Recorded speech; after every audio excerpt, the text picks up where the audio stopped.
live in 2 minutes.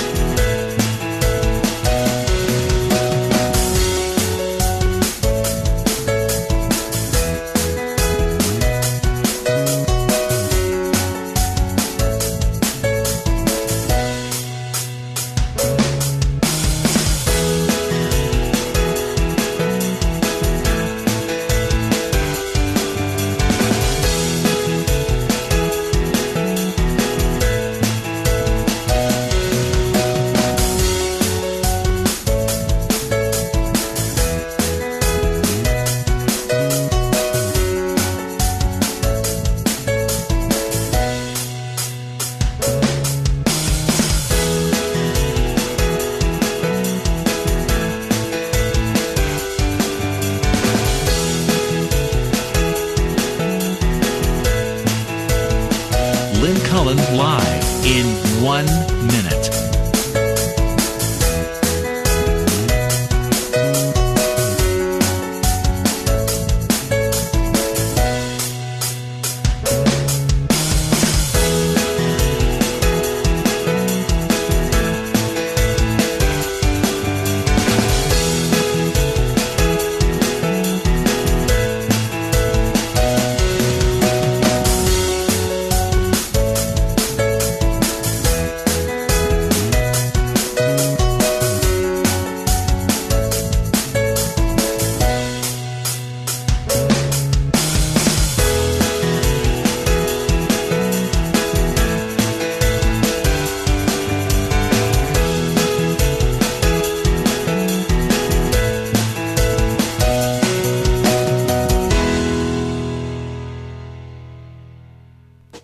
Welcome to Lynn Cullen Live at pghcitypaper.com. Email your questions and comments to Lynn at pghcitypaper.com. Oh, something tells me this is going to be a tortured show. Oh, God.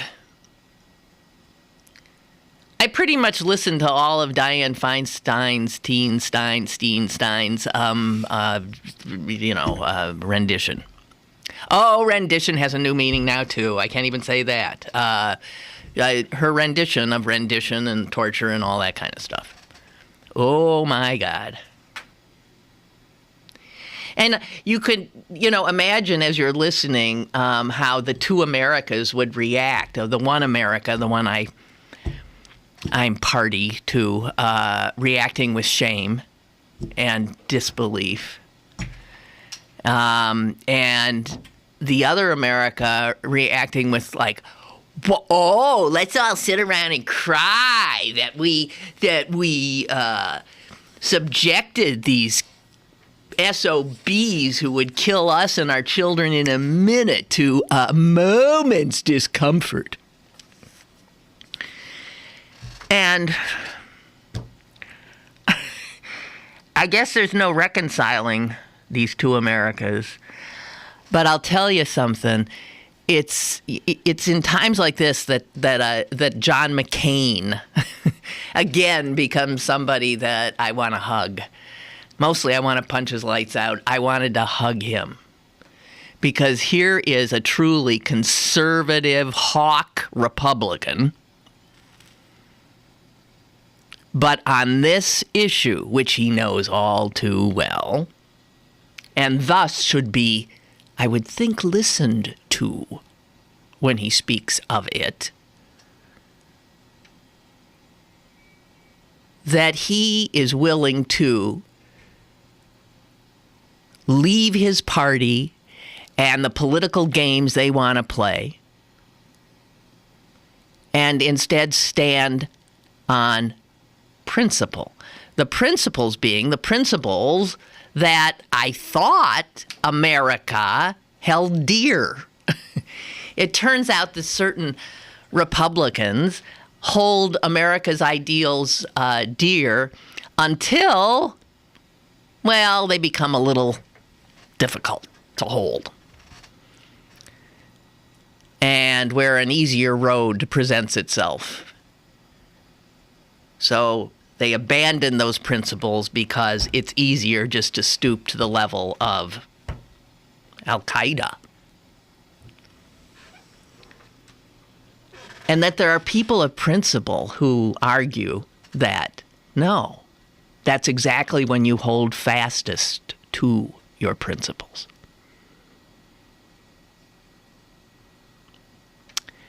That takes courage.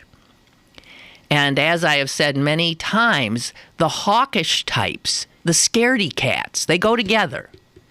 They're so fearful all the time. They don't really trust that our ideals are worth fighting fairly for, are worth fighting by arming ourselves with those ideals. They discard them in a minute. On the way down here, I was listening to some Republican talking about when you're dealing with these guys, you got to get your hands dirty if you're going to. Well, yeah, maybe. I don't know. But the report, what obviously is so damning is that the scaredy cats who abandon all ideals and immediately sink to the level of their brutal enemies and think that that's justified. They are not willing to acknowledge that torture does not yield anything worth giving up your principles for.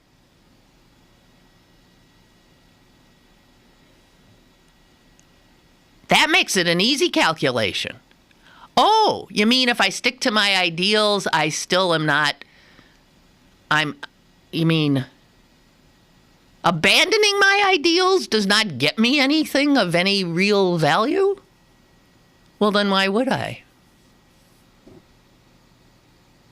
That's for the weak. You abandon your ideals, and on top of it, you get nothing for it. In fact, you hurt yourself. You hurt your people. You hurt your nation. A nation that had some reason to believe, if it hewed to a higher principle, that it could then be held up in the nation, amongst the nations of the world, as a country maybe worth emulating. Well, the country that is cataloged in this report that came out is not a country worth emulating. It's a country of liars. It's a country of torturers. It's a country that doesn't trust its own leadership or its framework of governance. It's a country that clearly doesn't trust the people because it's not honest.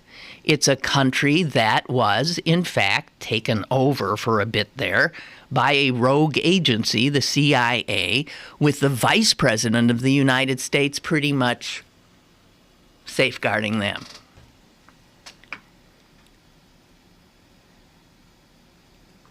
It's a sobering, like I read it. I mean, what's amazing is that, well, a guy I usually think is on top of things is Charles Pierce, who writes for Esquire, and he just went, I think he went ballistic. Some of what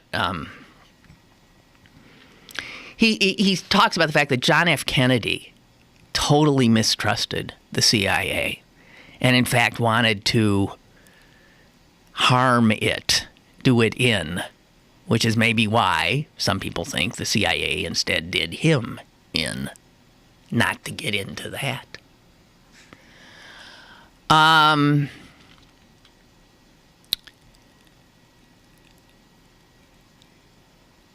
He writes that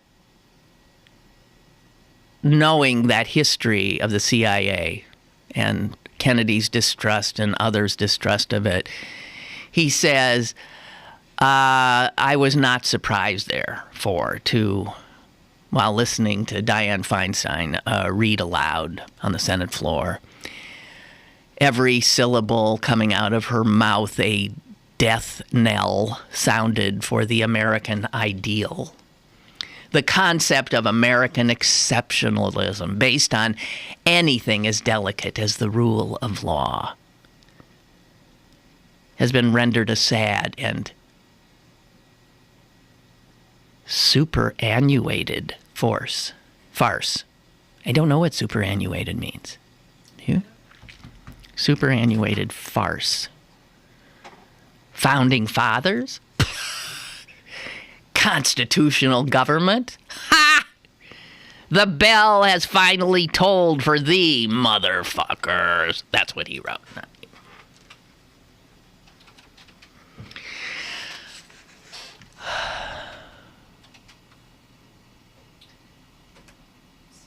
Superannuated. Obsolete through age or obsolete. Through age. Okay, through age. Or intellectual development. Or intellectual development. Okay, got it. So he's saying American exceptionalism has been rendered a sad and superannuated farce. Well, what's amazing to me is how the very people who are always crowing about American exceptionalism are the conservatives, are the we're exceptional, we're exceptional. And then they are the ones that at a moment's notice will abandon the very principles that do allow us sometimes on occasion to be able to pat ourselves on the back and say we are exceptional as a nation. We're different. And some of that difference is something to value, to hold dear, not to abandon in terror at the slightest provocation.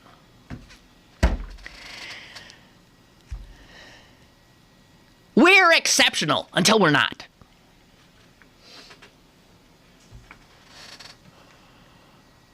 Charlie Pierce says, what was released was so breathtakingly awful, so transcendently wicked, that it is hard to keep in mind what was read in the Senate today was merely the introduction to a heavily redacted 520-page summary of a 6,000-page report.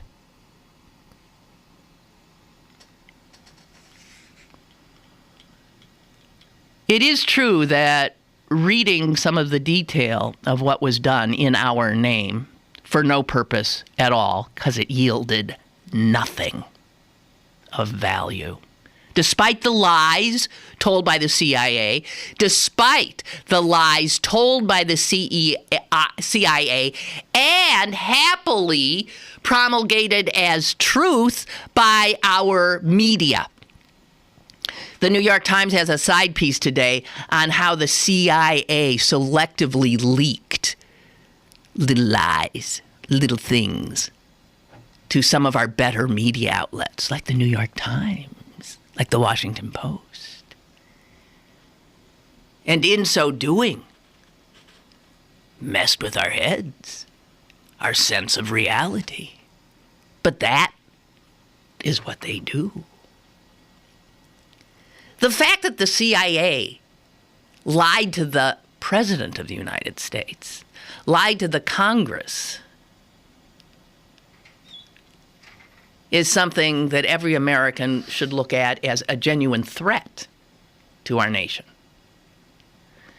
The fact that the very people who needed to be in the know, the Commander-in-Chief, the Secretary of State, were not told of the CIA's descent into hell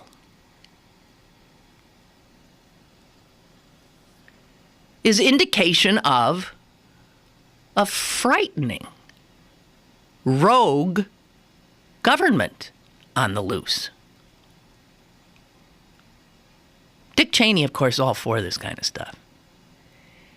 He finds the structure of the government extremely limiting. He thinks wise people like he should be able to simply circumvent any check, any balance, any rule of law to get things done.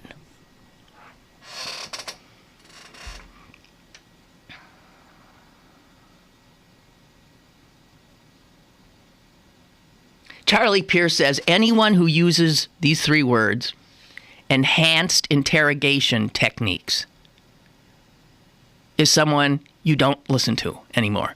Enhanced interrogation techniques. This is the euphemism that the CIA came up with that as now those enhanced interrogation techniques have been explained to us.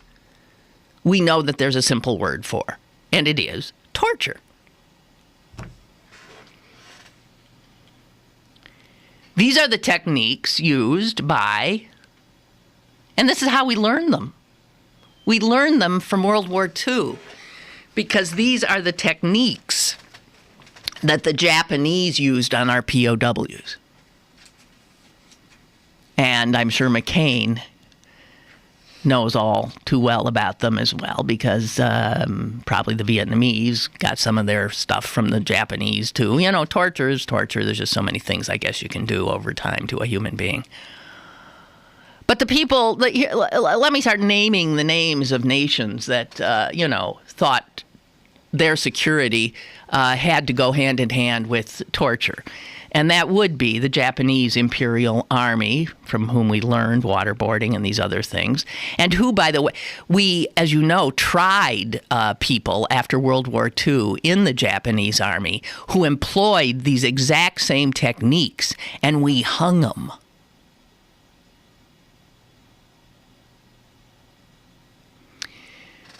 The Gestapo used this stuff. The North Koreans use it, the KGB. So he says Pierce says there is no debate anymore about whether or not we did torture. We did torture. There it is. Case closed. Anybody who says there is a debate. I actually heard someone on the news today say, we did not torture. Anyone who says we torture.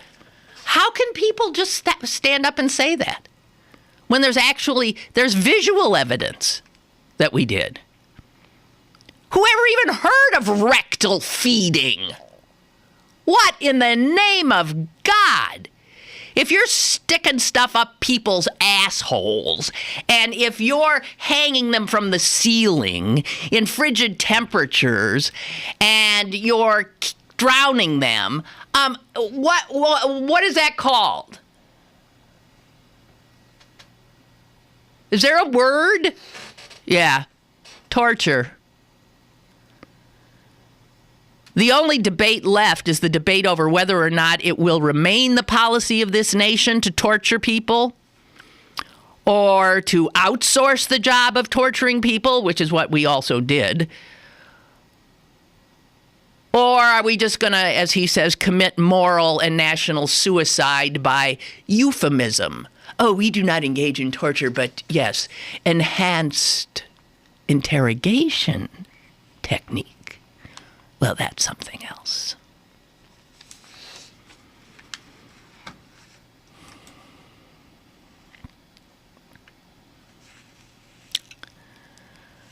Oh, dear.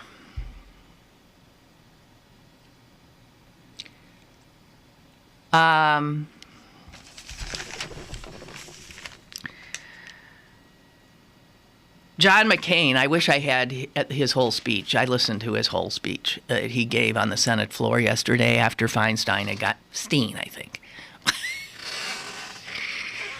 Damn it! What do you think? Feinstein. This is Stein. Feinstein? Well, how come, there's Feinsteins and Feinsteins, and there's Goldsteins and Goldsteins, and there's Gold, and it is Silverstein. And those are Jewish names, and as a Jew, you would think I would be less flummoxed by them, but I'm more flummoxed because I know there's different Steins and Steins, and it depends on what they like. I go with Stein usually because that's the German, raise your Stein, right? Anyway, so McCain spoke after she, and he was just eloquent. Eloquent as hell. The crazy old coot. He said, the truth is sometimes a hard pill to swallow. It sometimes causes us difficulties. At home, and abroad. It is sometimes used by our enemies in attempts to hurt us. But the American people are entitled to the truth, nonetheless. And if there is an exceptionalism still about this country, it is that after losing our way, after abandoning our principles, we often do, late, but do make an effort to come clean. That's what this report is. We lay out our dirty laundry for the world and us to see and to contemplate and to think upon. That is something exceptional in a country.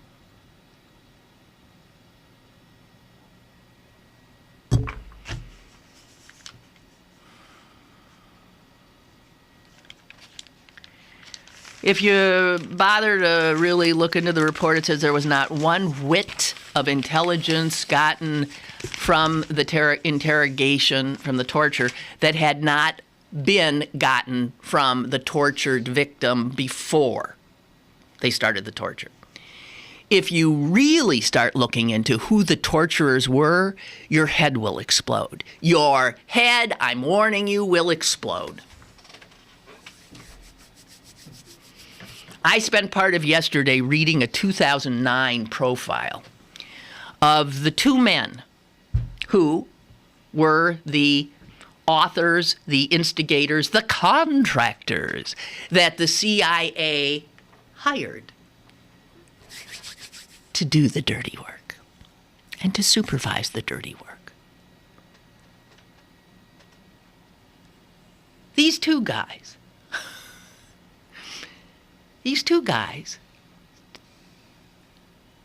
were wholly inexperienced.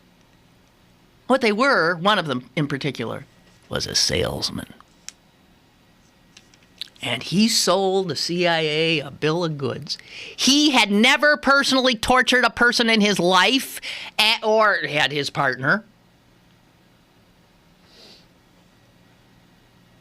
He was a psychologist, as was his partner. Their areas of expertise were things like, blood pressure and nightmares. I don't know. These two guys, by the way, who we paid $81 million to, made it up as they went along. Didn't have a clue.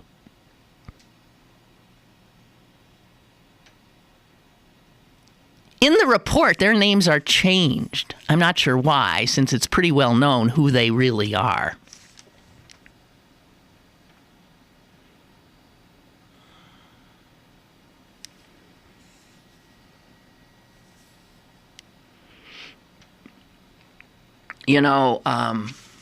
One of the more, I think, telling things is that in parts of the report, a lot of people in the CIA were interviewed, obviously, to create a 6,000-page report.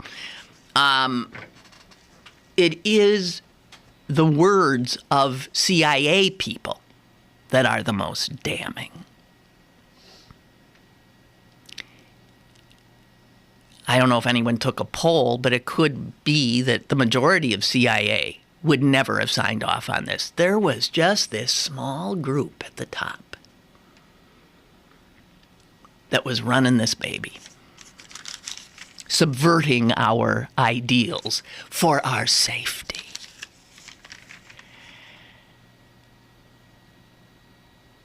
But it has been noted that when you come upon a statement in the report that is like, where your eyes open wide and you physically react to it, generally what you're reading is something that a CIA officer has said. Here's one officer. He said in 2005, I am concerned at what appears to be a lack of resolve at headquarters to deploy to the field the brightest and the most qualified officers. More than a few of these guys are basically incompetent. Well, we can start right from the two who got the 81 mil, who were making it up as they went along.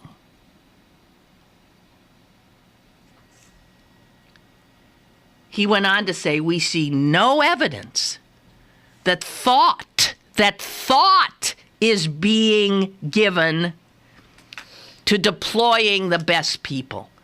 The result, quite naturally, is the production of mediocre, or dare I say, useless. Yeah, he dared to say it. Intelligence.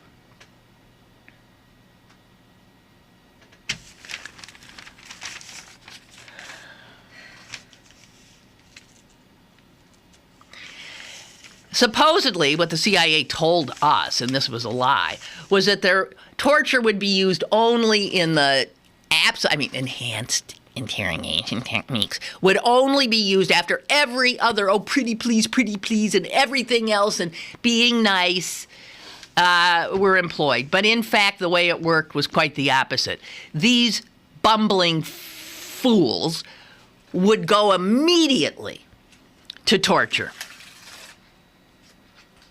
In many cases, often nonstop. Well,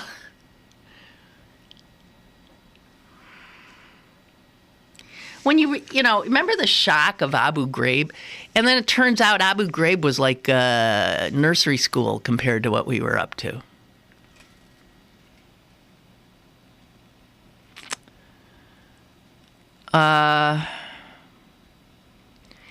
And what's nobody has paid for this. America has paid for it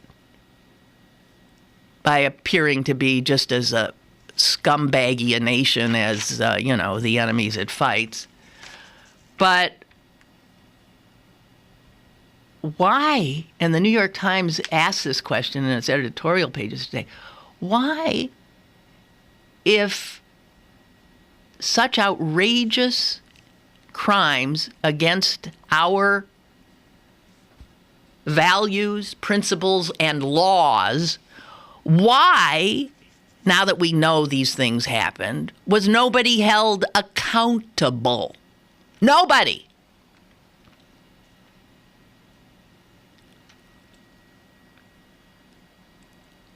I'm not talking about like the people who actually did the torture. I'm talking about the people who gave him the orders. Dick Cheney should be...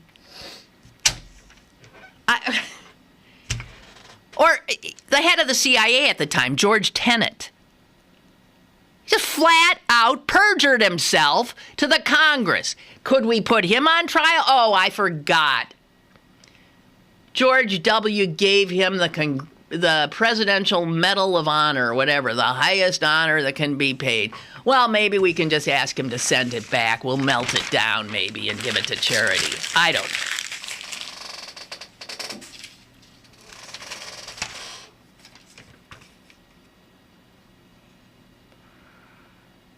Oh, dear God. I was wondering why I was talking to myself. This shocking report has just in. Apparently, the live stream is not functioning on non-mobile devices. Okay, so this is a good opportunity, it is true, to tell you that I think I sort of suggested that we might be doing this tomorrow. We are trying a new live stream so we can stop this crap from the current provider. Oh, yeah. Tomorrow you will find us on YouTube Live. They couldn't be worse. All you have to do is go to Pittsburgh City Paper's website. There'll be a link. Okay? Is anyone hearing this? Not the people who need to, because the people who need to can't get me.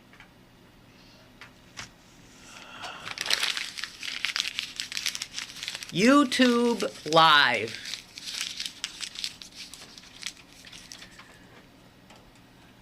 I am not a patient person, and I suppose that's obvious.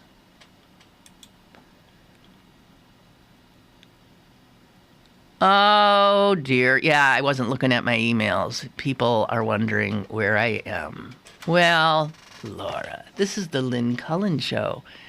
We're here, and then we're not. We're...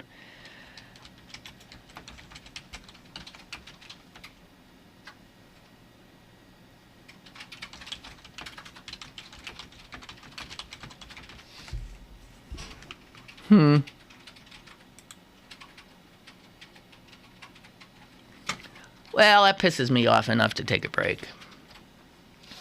It can be a bitch sitting here yap, and knowing on the other end people are frustrated and can't find you, and fuck this. Take a break. This is the sound of a flat-screen television hurled off a building. Now the new bike your kid wants. These are the things you could have, all cast into oblivion. Because when you throw away money on wasted electricity, you throw away everything you could have bought with it. Use Energy Star light bulbs and appliances, and you could save hundreds of dollars a year. Saving energy saves you money. Learn more at EnergySavers.gov. Brought to you by the U.S. Department of Energy and the Ad Council. What is that? Oh, it's my time machine. Does it work? Sure, just hit this button. Whoa, dinosaurs. Cool. Or we can go here. Hey, that's Napoleon. Oui. Or we can go to the future. Wow, hey, you have this nice house. Do I have a nice house? No, you didn't save any money, always spent it on vacations and stuff. If only there was a way I could go back in time and correct that bad habit. Yep. Okay, the time machine is not real, but the saving thing is. Get in the habit of putting some of your money in savings each week through a 401k, savings account, or financial investments. Put away a few bucks, feel like $1 million. For free ideas and easy tips on saving, go to feedthepig.org. That's feedthepig.org. What does this crazy little button do? This message brought to you by the American Institute of Certified Public Accountants and the Ad Council. Welcome to today's lottery drawing. And today's winning numbers are not yours, not yours, and another number that's not yours. And the final number is not yours. When it comes to having money, don't rely on luck. Brew your own coffee at home instead of buying that latte. Brown bag it to work instead of ordering it.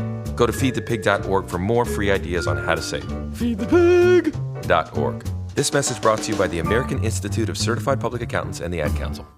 Here at the GED Pep Talk Center, we've got a range of pep talkers standing by. Call 1-877-38-YOUR-GED or visit yourged.org and find free classes in your area. GED is a registered trademark of the American Council on Education. Brought to you by Dollar General Literacy Foundation and the Ad Council.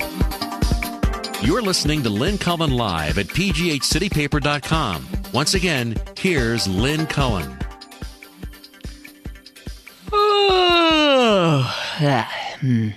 Sorry. So, what's the point? Another word from McCain where he gets it right.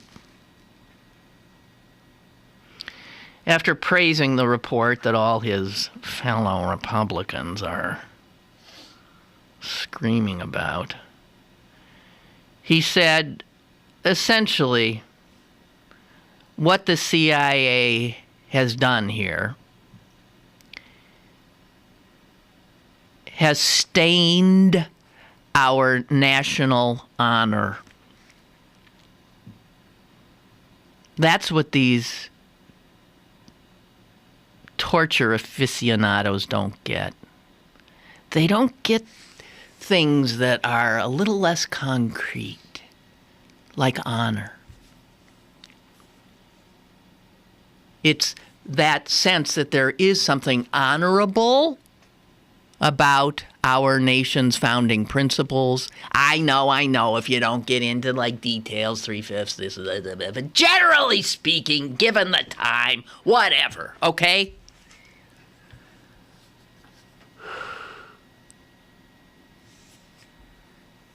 And it's so often the case that in these efforts, these bumbling, scaredy cat, and hawkish responses, always, all they do is backfire, and they yield nothing but damage to us. Thanks, CIA. We really appreciate that. I really appreciate you playing really tough. Yeah. Now, how do we get our national honor back? How do we do that? And McCain went on to say that the CIA's action, if you toed it up, the pluses and the minuses, there's no comparison. McCain says, and let me remind you, this is the Republican presidential nominee, said that the CIA had done much harm to us and little to no good.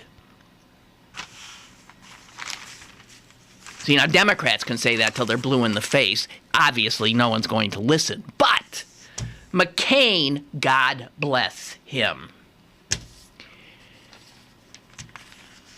Little harder for them to discount. Oh, but they do. And you know what they say? Whenever he starts talking like this, they say, oh, poor John. You know, he's never really been the same since the North Vietnamese finished torturing him.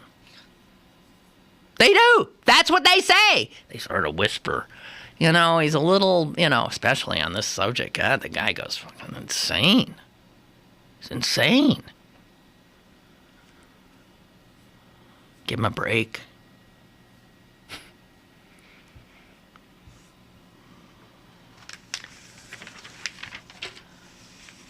Okay, so here's some good news. Do you remember? I know we're moving so fast these days, we do forget. Do you remember the story earlier this year, I think it was in January, that the entire capital city of West Virginia, our neighboring state, that'd be Charlestown, was without water for...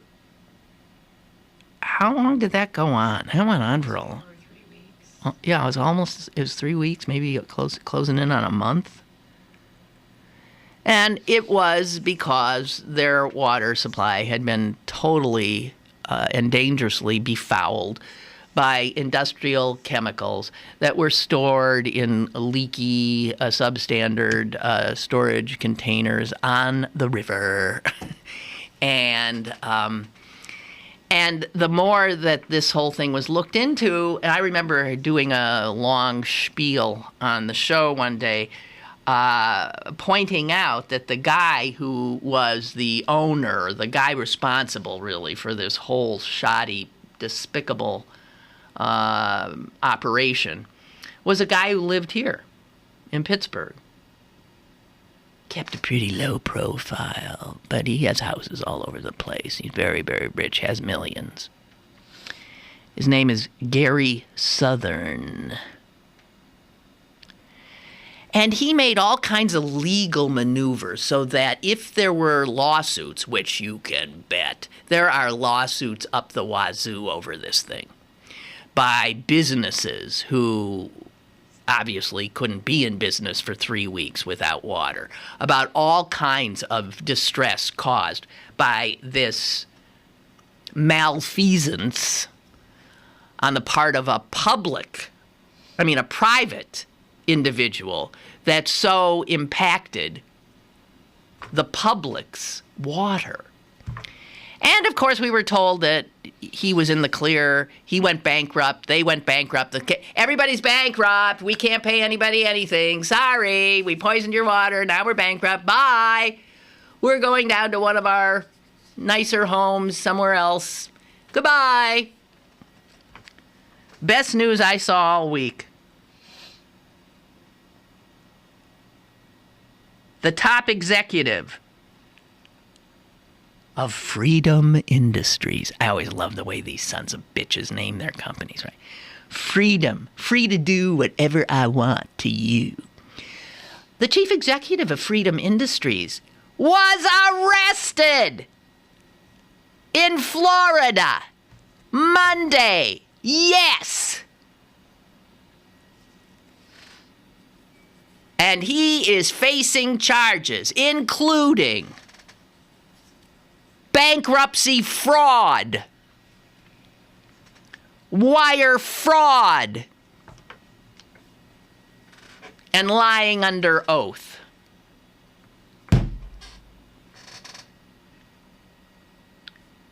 We need more and more of this kind of thing, of these SOBs who think really they can get away with anything. We need them arrested. Just like Don Blankenship, that West Virginia murderous coal mine owner. He now, finally, has been arrested. Let's start arresting these CEOs who kill people, who harm people, and do it with the abandon capable only by the 1%.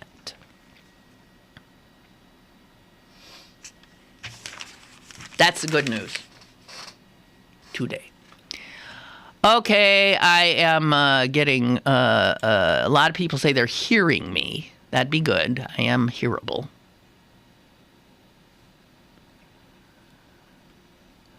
I'm being asked to comment on the head of the ACLU, the national head, Anthony Romero's op-ed piece that was in the New York Times yesterday, which says that the president should pardon all of the people involved in the CIA torture.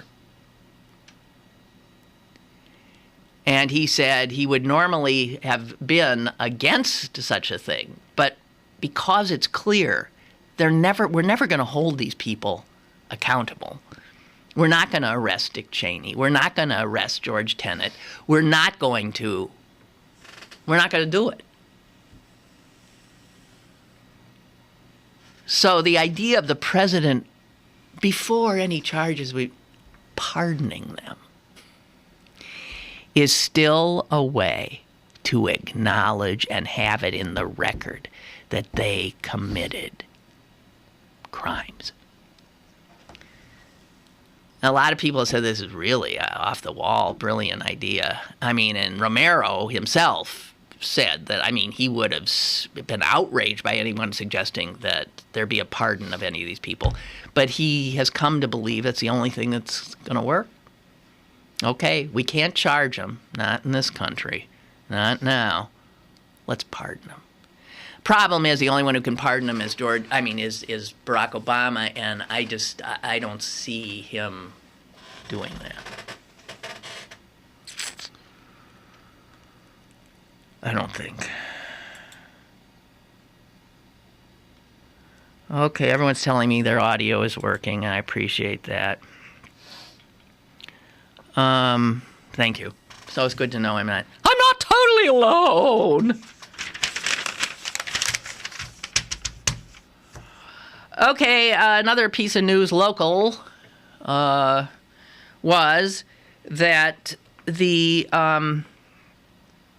city is probably going to have to pay $52,000 to a Pittsburgh school teacher. And they're going to have to do it because the teacher had his rights violated by a Pittsburgh police officer. And this is the story. This story is so weird. Here you have a guy, teacher, 52 years old. He's teaches, I think, over on the north side. He's African American. He's very involved in the community. He's a very well-spoken man. He goes to a meeting that's being held in Homewood. And it's a meeting of an organization called the Community Empowerment Association. And this is obviously a group of people in the community who are trying to make life better in Homewood and other beleaguered neighborhoods of the city. And so this guy, the teacher, is there at the meeting. There's also a reporter there. I'm not sure from what publication, but the reporter is also African American. The reporter asks Henderson, "Do you have a business card?" And Henderson says, "I do." "Oh, it's in the car." And so these two men step outside the meeting building, and so Henderson can go get his card. They're standing right next to the car, and a police car comes zipping down the street, and they say so close to where they're standing that they just sort of, that they push their bodies back into the car they were standing next to, and Henderson let out a yell, something like, "Whoa!" The police car's brake lights go on. The police car backs up. And that's when the police did what they so often do these days. They took a situation and escalated it. So the police officer backs his car up, or turns it around, and he confronts the school teacher, Mr. Henderson. Henderson says, "Hey, officer, you almost ran us over. I'd like your name and I'd like your badge number. I'm going to file a complaint." The cop immediately said, "You're under arrest." "Sure, you're under arrest. How dare you? How dare you?" He ordered him to put his hands behind his back. He handcuffed the guy, and then he threw him to the ground.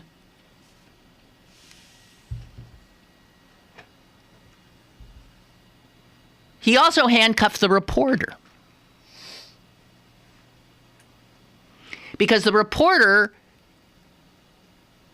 was recording all of this with his phone.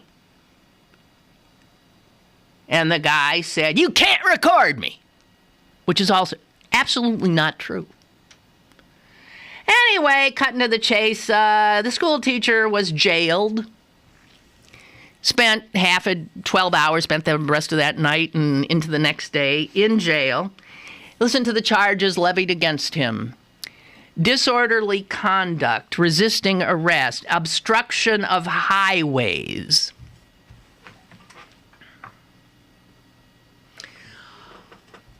None of them stood. The district attorney threw every single one of them out. The Citizens Police Review Board recommended a few months after that the officer be fired.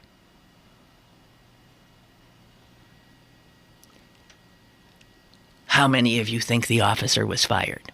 Hands?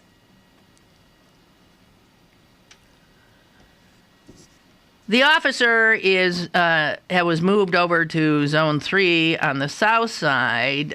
They did stick a little report in his personnel file. So this officer, clearly unfit, right? This is the kind of officer you don't want on a force. You do not want this guy on the force. He's still on our force. And now he's cost us $52-some thousand because the ACLU took Henderson and his case to court.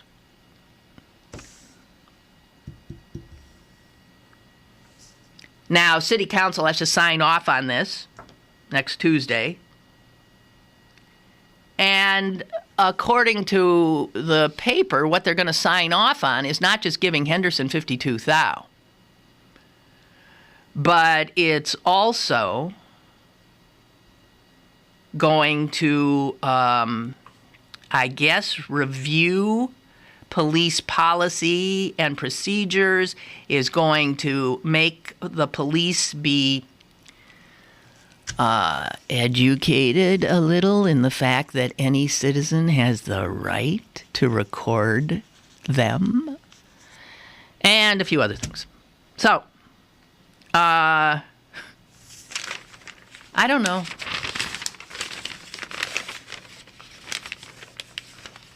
What good is a police review board? So they come and they say, yeah, this is exactly the kind of officer that's causing trouble in our, with trust of police in our African American communities. The funny thing was, the guy, Henderson, the teacher, had gone to this meeting because the meeting was speaking about, in part, the African American community's lack of trust in the police and how it made it difficult to reduce crime in their neighborhood. That was what the meeting was about. There are all these African Americans in the meeting saying, what can we do about the fact that we can't get a handle on the crime in our neighborhood because the police are looked at with as much terror as any criminal is, and we don't feel safe with the police and we don't feel safe with the criminals. And here these two guys walk outside to exchange a business card and Exhibit A.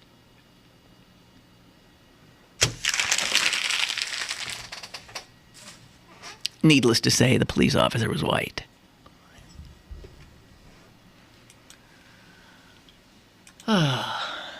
Well, but that's sort of good news, and the CEO of Freedom Industries getting nabbed. That's sort of good news.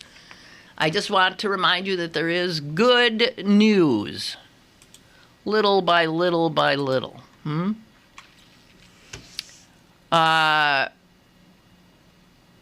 Sokolowski will not be here tomorrow. It just occurred to me. I was thinking, what day is it? What gray day is this? Oh, right. Okay. So, hey, if any of you watch The Voice, which I sometimes do, it's pretty cool. The kid from here, who has grown on me, man, he's gotten better as a show. You never watched that. His voice is out of this world. So are the other two left standing. But he's in the finals. He made it to the finals. So that's next week. I'm just saying, his voice is beautiful.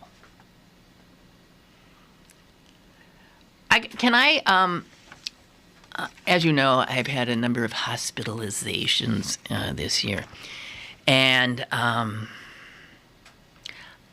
I still haven't seen any bills from my appendectomy, the most recent thing. They haven't been coming in. I can't imagine what they'll add up to. But I did get one bill. And this is a bill from something called United Telemanagement Corporation. And there are billing departments in Cincinnati. Here's what it says. Thank you for choosing West Penn Hospital for your recent hospital stay. It was a privilege to be of service. During this stay, bedside services of telephone and or television were rented. On behalf of the hospital, UTC is invoicing you for the amount due. These charges are not covered by your health insurance plan. And I have been billed, it says, for my telephone. Is there one on the What? Someone's on the telephone. Someone's on the telephone. Careful, you might have to pay for it. Hello? Hi, Lynn. How are you doing today? I'm okay. I saw the thing on the computer screen that came up for tomorrow. They're going to launch a new live stream or something like that for tomorrow, so we'll see what happens. Yeah. Meanwhile, I just have to listen to your voice. Aww. We won't get to see your beautiful face until tomorrow. Okay. We hope. Anyway, just what you were talking about, the police story, I didn't realize that one would even happen, but it just goes back, I'm just agreeing with you. It sounds like, again, the citizen has no power over the police at all. Zero. No. They're supposed to be our servants, but it looks like it's the other way around, right, with power that corrupts absolutely. And I think possibly one of the few things actually politically that we agree on, because I come from the other side, conservative side of things, right, I should say, is you look upon the police as sort of like the Ku Klux Klan. I look upon them as an armed part of the government. You know, that's what I just think of as over, an armed arm of the government, a gun wielding arm of the government out there just harassing citizens. Well, I think they do a lot of that. But, yeah, I think the government, and I think we agree that the government has to deputize somebody to help to keep order when there's millions of people living in the same, real estate. I understand. Nobody would say there's no need for police. There really is. But I'm saying that our government should be a little smarter than employing people who might be more comfortable in the KKK. And I just look at them as they're just, the citizen seems to have no power no control over the police. And we seem to have a judicial system that promotes this sort of thing, because if they get hauled before the judge or the magistrate through all these court costs, what happens is the policeman says, well, I wouldn't have, I've been through it and I actually got out of it. They say, well, I wouldn't have brought him in if there wasn't anything wrong. And the judge says, well, okay, there it is, guilty. I mean, well, this is why, though, I think this maybe is a hopeful moment in our history, in that people from your side and people from my side are in agreement that the police have run amok and that we, the people, need to pull them in. And I think there's an opportunity here, and I think we'll see some change. I also think that Pittsburgh yesterday did something wonderful. They swore in this new police chief who is he's a different kind of cop, and he is all about what it used to be about, serving and protecting, right, and not escalating. And just as a short note, just so I can go back and upgrade, make sure my credentialing still stays the same, I disagree with your findings on the CIA torture, only because if you look back, now imagine this was all happened 10 years ago or so. At the time, remember your try to remember your reactions that right day. After September 11th. I I remember my reaction. I would have killed every one of them in 2 seconds flat. You got it. See? Yeah. And understand too that. Do you know how many were waterboarded of all the prisoners? 3. 3. And 3 were waterboarded. Right. And also to remember, these were not Boy Scouts. Or the I understand Taliban. that. These but aren't boys. I These understand. aren't like the Sisters of the Poor or No, I understand. mischievous pranksters. Right. Yeah, I mean, yeah, but we have principles, and I don't care. They're supposed to apply to anybody across the board, Girl Scouts and sons of bitches, evil sons of bitches. Right. I'm Well, just saying it didn't work, and it harmed us. And I don't John think it must. McCain, your presidential nominee, know. agrees with me. Yeah. Okay, I got to let you Thank go. you. Hey, nice to We'll thank you. We'll be able to look at each other tomorrow. Then. Okay, all Wave. right. All right. Bye. Goodbye, I'm Lynn. waving now. Right. I so appreciate that guy listening to the show because he doesn't agree with me on anything, and he's very, not screaming, yelling, whatever. I so like that. So anyway, I get this bill for $17.50. Oh, with tax and fees, $18.73 for the rental of the phone next to my bed. Well, I got news for you. I never signed any friggin' rental agreement. I never even... What? I didn't even use that stupid phone. I had my cell. Huh?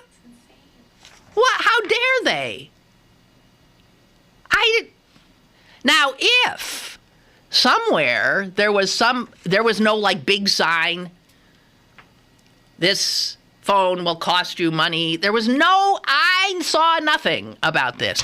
You can't, out of the blue, tell me I rented something that I had no idea I was renting. I ain't paying this. Now, if I don't pay this, does that end up, it goes to a collection agency and then my credit score goes down and shit like that? Is that what happens? I don't know what happens. I didn't use your fucking old phone. And even if I had, I wouldn't pay for it. Jeez. I'm waiting for the bill from the toilet company. I did use that.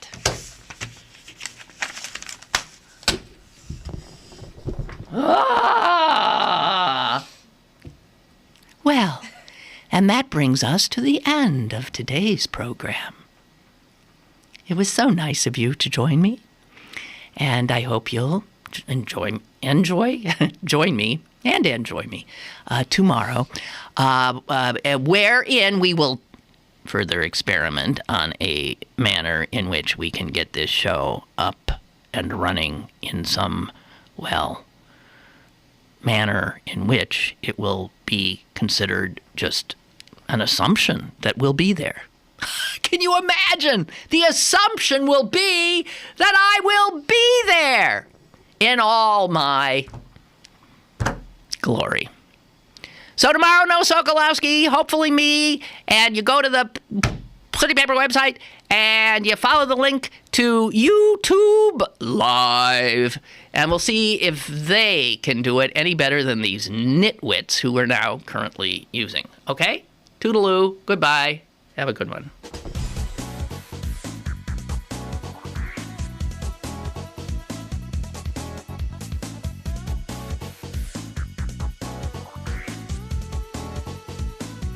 Lynn Cullen Live, Monday through Friday from 10 a.m. to 11 a.m. and archived at pghcitypaper.com. The opinions expressed on Lynn Cullen Live are those of the host and do not necessarily reflect the viewpoints of Pittsburgh City Paper, Steel City Media, and its advertisers.